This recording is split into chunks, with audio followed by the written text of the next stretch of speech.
Good morning. Thank you for watching my video and for subscribing and giving me views. I am Mr. Ish. We're looking here at a topic on vertical stretching and vertical compressing of a function in terms of its graph. The best way you can understand this seemingly tricky topic is by understanding a function and in terms of this. You have some sort of binding x over here in terms of a square or a cube or a radical, but it's bound by some manner and you have a coefficient sitting outside. We're not looking at the sign of that coefficient, positive or minus, because then you're looking and thinking about reflections. We're looking at the magnitude of this. If a is equal to 1, there will be no effect with regards to what you are starting out with. If a is going to be larger than 1, then you will have vertical, and we can use this word vertical stretch, meaning your graph has been pulled up, and it has been pulled up in terms of the y-axis, and all the y values, the output values, are higher or larger than they were before.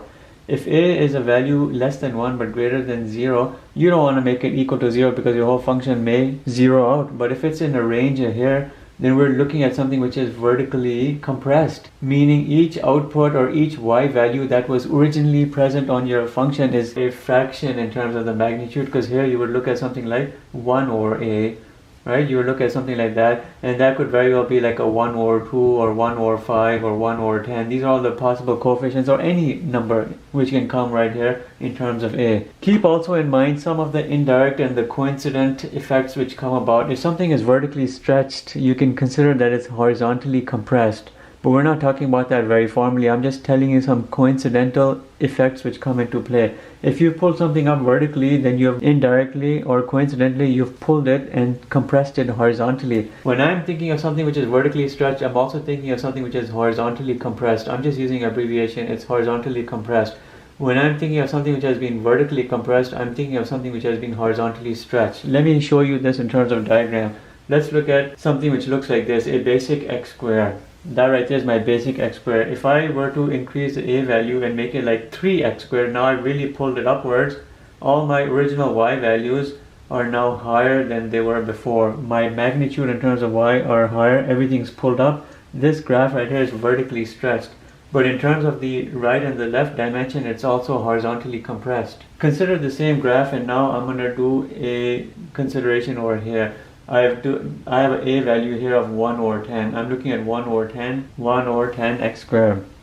You see how I've vertically compressed it.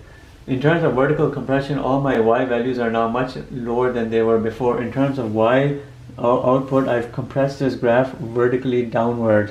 But by doing vertical compression, you can see in terms of right and left, the graph is more stretched. It's horizontally stretched. So keep some of these indirect effects in mind. When something is vertically stretched, generally it will be horizontally compressed.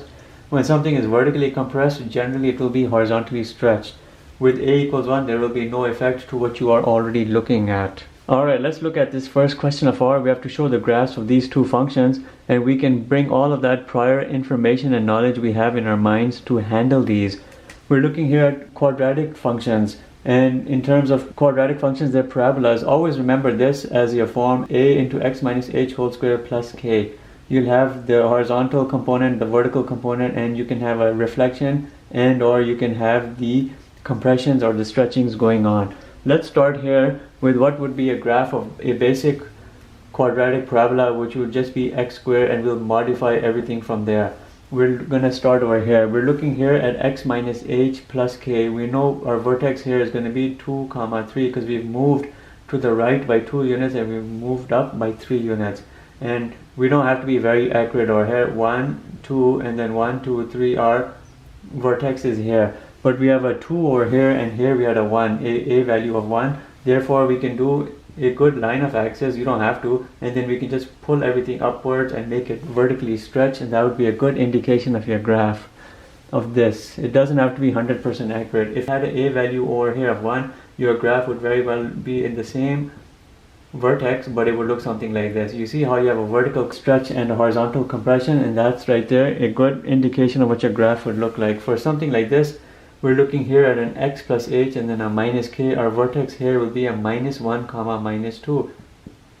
It'll be right over here. We can do a good line of axis. Draw a line of axis. It helps you actually draw it. And that's exactly what we're looking at right here. X plus h minus k. You have to remember all of this. And now we're looking at a 1 or 3, so you're going to be vertically compressed, but then therefore you'll be horizontally quite stretched. You'll have a graph which will look something like this. A same graph with having the same vertex but a value here of 1 would technically look something like this, and I'm not being very accurate with my intercepts over here, but that's what it would look like. You see how you're now vertically compressed but you're horizontally stretched. So these are the two good graphs of those functions from a general sense. Alright, our second and last question will be to show the graphs of these two functions. They're radical functions. 5 radical x minus 2, 1 over 5 radical x plus 3. And you know the basic function of a radical graph would look something like this. This would just be root x. You know here we're having an a value which is larger than 1, so you're going to be very well stretched vertically. And your graph would be something like this. We have an x minus h here, so we're shifted to the right by 2 units. X minus h shifted to the right. If something like this would be, a root x would be something like this coming here, which would be root x minus 2, having the same vertex as this, but now you have a 5, you're going to be very well vertically stretched upward. You can have something like this. Everything is 5 times higher in terms of what it would have been here for just a plain root x minus 2 having a coefficient here of 1. And you can see how the graph is. When you're coming over here, we're looking here at an x plus h. We're shifted to the left by 3 units. And we'll have a minus 3 comma 0. A graph of just something like x plus 3 with a coefficient here of 1 would be very well something like this. Like that. But the fact that we have 1 over 5 is number smaller than 1, larger than 0, it's going to be vertically compressed. In this instance, your graph would look 1 or 5 times shorter in terms of height, because all your y value outputs would be 1/5 of what they would have been. Your graph would be something like this. Of course, we're not drawing anything to scale, we're just trying to show you the effect. When you have a large value, you vertically stretch it. When you have a small value in terms of a fractional value, you vertically compress it. And you have to keep all of these changes in mind. With that, I bid you all a thank you for watching this video. I can present more on this topic later on. Have a good day.